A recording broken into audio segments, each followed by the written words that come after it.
নর তারাধনপুর upgrade LP স্কুলে সম্প্রীতি ভোজন অনুষ্ঠান।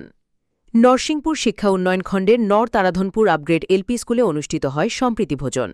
আসাম সরকারের সমগ্র শিক্ষা আসামের অধীনে পিএম পোষণ কর্মসূচির একটি অংশ। এটি একটি বিশেষ সামাজিক অনুষ্ঠান যার মূল উদ্দেশ্য হল সম্প্রদায় ও বিদ্যালয়ের মধ্যে সম্পর্ক সুদৃঢ় করা। শিশুটির ফলমূল, মিষ্টি, ডিম বা স্ন্যাক্স জাতীয় অতিরিক্ত পুষ্টিকর খাবার প্রদান করা হয়। এতে স্থানীয় সমাজসেবী, অভিভাবক, শুভাকাঙ্ক্ষী সহ বিশিষ্টজনেরা অংশগ্রহণ করেন। এদিন কচিকাঁচা পড়ুয়ারা সঙ্গীত, নৃত্য পরিবেশন ও কবিতা আবৃত্তি করে। সোমবার বিদ্যালয় প্রাঙ্গণে আয়োজিত সম্প্রীতি অনুষ্ঠানে স্বাগত বক্তব্য রাখতে গিয়ে স্কুলের প্রধান শিক্ষক জালালউদ্দিন লস্কর বলেন, সরকারের এই উদ্যোগ পড়ুয়াসহ, অভিভাবকসহ স্থানীয়দের মধ্যে ঐক্যবদ্ধ ও সম্প্রীতি বজায় রাখতে এই অনুষ্ঠানের আয়োজন করা হয়েছে। স্কুলের কিছু নৈতিক সমস্যার কথা তুলে ধরেন তিনি। শিক্ষার বিভিন্ন দিক নিয়ে গুরুত্বপূর্ণ বক্তব্য রাখেন জিপি সভাপতি পৃথিশ চন্দ্র দাস।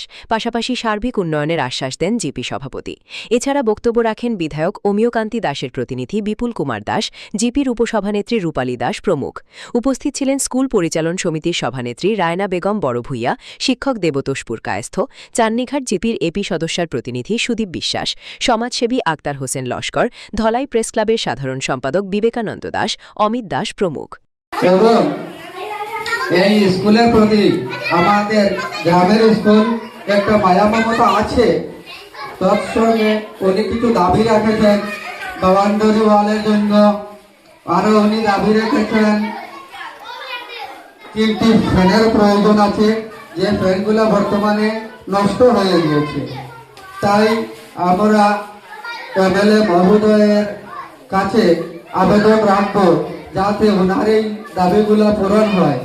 আর এবং পঞ্চায়েত প্রতিনিধি তো আছেন এখানে, উনিও দেখবেন কিভাবে এই স্কুলের উন্নতি করা যায়।